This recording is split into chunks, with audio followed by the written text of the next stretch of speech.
क्या कहना चाहेंगे आप भाजपा के एक वरिष्ठ कार्यकर्ता रहे हैं जबकि करनाल में कुछ समय पहले आपको एक रीढ़ की हड्डी भी माना जाता था भाजपा की, तो आप काफ़ी समय से आप नदारद है, क्या कहना चाहेंगे? बंसीलाल जी 2014 से पहले मैं 1986 में भाजपा का सक्रिय कार्यकर्ता बना और 1991 में मैंने इंदौर विधानसभा से भाजपा की टिकट पर चुनाव लड़ा। एक संकल्प था कार्यकर्ताओं का कि भाजपा की सरकार बने हरियाणा में और 24 कैरेट की सरकार बने। हम सब ने मिलकर जितने पुराने कार्यकर्ता थे बहुत मेहनत की। मेहनत करने के बाद 2014 में सरकार बनी। मुखिया हमारे संगठन का कार्यकर्ता बना। हम बड़े खुश थे कि काम हो गए, कार्यकर्ता सुखी होंगे, अधिकारीगण कार्यकर्ताओं के काम करेंगे। लगभग 5-6 महीने सिस्टम ठीक चला, लेकिन 5-6 महीने के बाद ऐसा लगा कि मुखिया जी के हाथ से सत्ता निकल के अधिकारियों के हाथ में आ गई। हमने कई बार मिलकर के मुखिया जी को समझाने का प्रयास किया कि आप अपने कार्यशैली को बदलिए।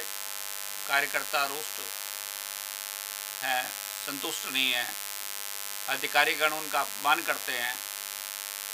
कुंजपरा में एक कार्यकर्ता की पुलिस के एसएचओ ने बड़ी बुरी तरह से पिटाई की। उसने ये कह दिया था मैं भाजपा का कार्यकर्ता हूँ, संघ का कार्यकर्ता हूँ, लेकिन उस पर भी कोई कार्रवाई नहीं हुई। इसके अलावा करनाल में जब कोई जाता था, हेलमेट भी हो तो भी भाजपा का नाम सुनते ही उसका चालान कर देते थे।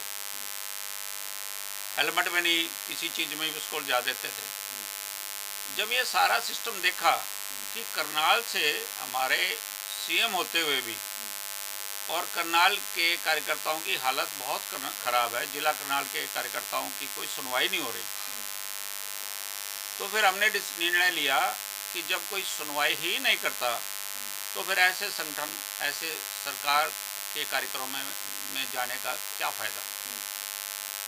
करनाल में कई मोटे मोटे यहाँ स्कैंडल हुए, आटा स्कैंडल, गेहूँ स्कैंडल और भी कई प्रकार के स्कैंडल हुए। आपको पता है कि इसके खिलाफ कोई कार्रवाई नहीं हुई। रेप भी हुए। चलो रेप तो हुए हैं, लेकिन मेन तो स्कैंडल हैं जो बड़े बड़े करोड़ों रुपए के स्कैंडल हैं। अभी लेटेस्ट मंडी का स्कैंडल हुआ, वो भी जांच ठप है और दलाल बीच में घुस गए। पुलिस के दलाल वो पैसे खा रहे हैं। तो बंसीलाल जी, लोगों में जो अपयश सरकार का फैल रहा है, हम उसके भागी ना बने, क्योंकि हमने ऐसी सरकार की विचारधारा नहीं सोची थी। इस प्रकार की सरकार हमारी होगी।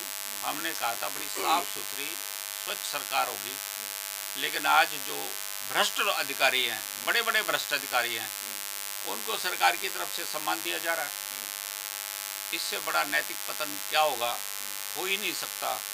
और हमारे मुखिया जी आंखें बंद करके बैठे, तो हम वहाँ जाके क्या करें, उस मीटिंग में जाके क्या करें, सिवाय कि उनका यश गाने के लिए, उनके गीत गाने के लिए, जो कम से कम एक श्रेष्ठ भारतीय जनता पार्टी का कार्यकर्ता स्वीकार नहीं करेगा।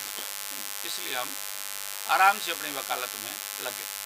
तो क्या बालकिशन जी आपने रिजाइन दे दिया है भाजपा से या कोई मैंने देने का मन बनाया है? मैंने अभी तक बीजेपी की प्राइमरी मेंबरशिप से रिजाइन नहीं दिया। 2017 में प्रदेश कार्यकारिणी से रिजाइन दे दिया था। मैं 9 साल प्रदेश कार्यकारिणी का सदस्य रहा और 2017 में जब हमारे बार बार कहने पे भी किसी ने कार्यकर्ताओं की सुनवाई नहीं की, तब मैंने रिजाइन दे दिया था। लेकिन अब मैं दोबारा भाजपा की मेंबरशिप मैंने अभी तक नहीं ली। तो क्या मैं ये कहना चाहूँगा कि आप भाजपा से पल्ला झाड़ करके अब कोई नई पार्टी बनाने वाले या कोई आज़ाद उम्मीदवार से चुनाव लड़ने वाले, ऐसा कुछ मन बना रहे हैं? ऐसा बंसीलाल जी, अभी चुनाव का तो कोई मामला है ही नहीं। अभी चुनाव में तो बहुत दिन पड़े हैं। चुनाव आएगा तब आपको इस बात का जवाब देंगे।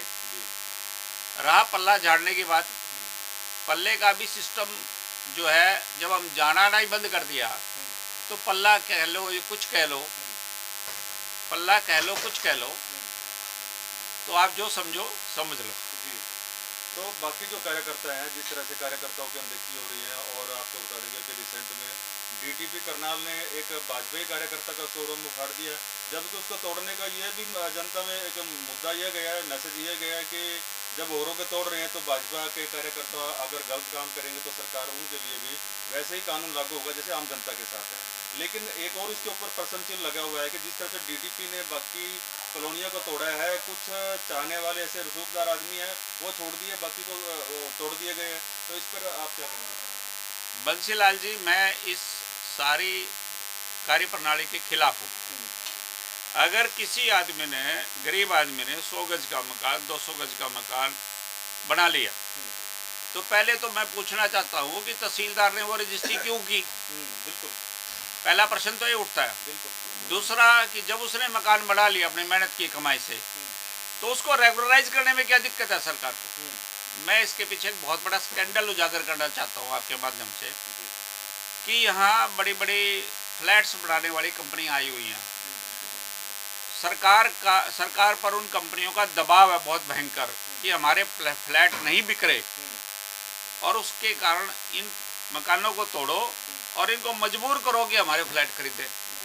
एक बहुत बड़ा स्कैंडल है ये, जिसकी जांच होनी चाहिए। आप तोड़ते क्यों किसी का मकान? आप फाइन लगाओ उस पर, फाइन लगा के उसको रेगुलराइज कर दो। जब मकान बन रहे थे, जब कॉलोनियाँ कट रही थी, तब डीटीपी कहाँ गया था ये? लेकिन तब कहाँ थे डीटीपी? लेकिन जैसे आपने कहा कि तहसीलदार रजिस्ट्री क्यों कर रहा है, तहसीलदार ने कदा भी पिछले मुद्दा आया था कि ये नगर निगम के अंदर काफ़ी ऐसी प्रॉपर्टी पड़ी थी, खेड़ा नगर है, उसके अंदर काफ़ी पुरानी रजिस्ट्री अवैध तरीके से कर गई है, उसके ऊपर भी कोई कार्रवाई नहीं हुई है। तो ये तो अफसर तो मनमानी कर ही रहे हैं ना। अफसर नहीं है ये, बिना मुखिया की सपोर्ट के कोई भी अधिकारी गलत काम नहीं कर सकता। ये मेरे से लिखवा लो, कहलवा लो, सुन लो मेरी बात। कहीं न कहीं हमारे मुखिया जी इस दाग से बच नहीं सकते। इसी तरह से आप देख सकते हैं कि बालकृष्ण शर्मा जी ने काफ़ी गहरी टिप्पणी की है इससे कार्यकर्ताओं में, वह अन्य जो हमारे जो नागरिक हैं उनमें काफ़ी भारी रोष है, क्योंकि आज के समय में कार्यकर्ताओं की अनदेखी की जा रही है, जिसका खामियाजा हो सकता है कि आगामी चुनाव में भी भुगतना पड़ेगा। बंसीलाल पंजाब तक समाचार, करनाल, हरियाणा।